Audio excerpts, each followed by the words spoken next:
ओम का नियम।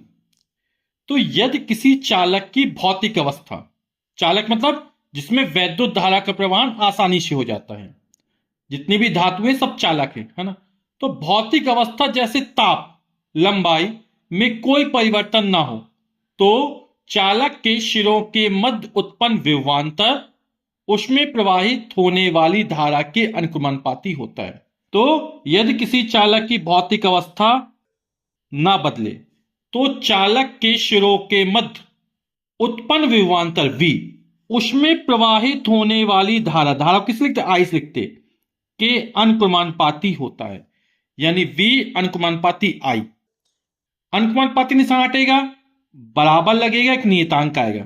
तो नियतांक यहां पर आता है कैपिटल R, जिसे चालक का प्रतिरोध कहते हैं। तो V बराबर R I हो गया, या I को बटे में ले जाए, V अपॉन I बराबर हो जाएगा R। या ओम के नियम को इस प्रकार भी कह सकते हैं कि यदि किसी चालक की भौतिक अवस्था में कोई परिवर्तन न हो तो चालक के सिरों के मध्य उत्पन्न विभवांतर तथा उसमें बहने वाली धारा का अनुपात एक नियतांक होता है।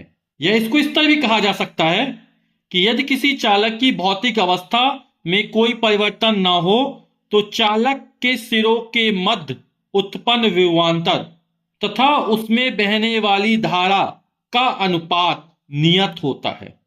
और इसे क्या कहते हैं, चालक का वैद्युत प्रतिरोध कहते हैं। और वैद्युत प्रतिरोध का मात्रक क्या होता है, ओम होता है। या विभवांतर का मात्रक वोल्ट और वैद्युत धारा का मात्रक एम्पियर, वोल्ट प्रति एम्पियर भी होता है। और ओम का ये जो नियम है सन 1826 में जर्मन वैज्ञानिक डॉक्टर जॉर्ज साइमन ओम ने दिया था। और ये जो ओम का नियम है किसी चालक के सिरों पर लगाए गए विभवांतर और उसमें प्रवाहित होने वाली धारा के मध्य संबंध को दर्शाता है। तो ओम का नियम इसी पर आधारित है।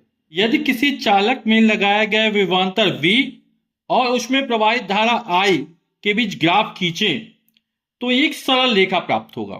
और किस तरह प्राप्त होगा, आइए देखते हैं। तो यहां पर जो ग्राफ खींचेंगे वो एक सरल रेखा प्राप्त होगा। और ये जो ओम का नियम है वो केवल धातुओं के लिए ही सत्यापित होता है, धातुओं के लिए मान होता है। ये जो सरल रेखा प्राप्त हुई ये केवल धातुओं के लिए है नियम।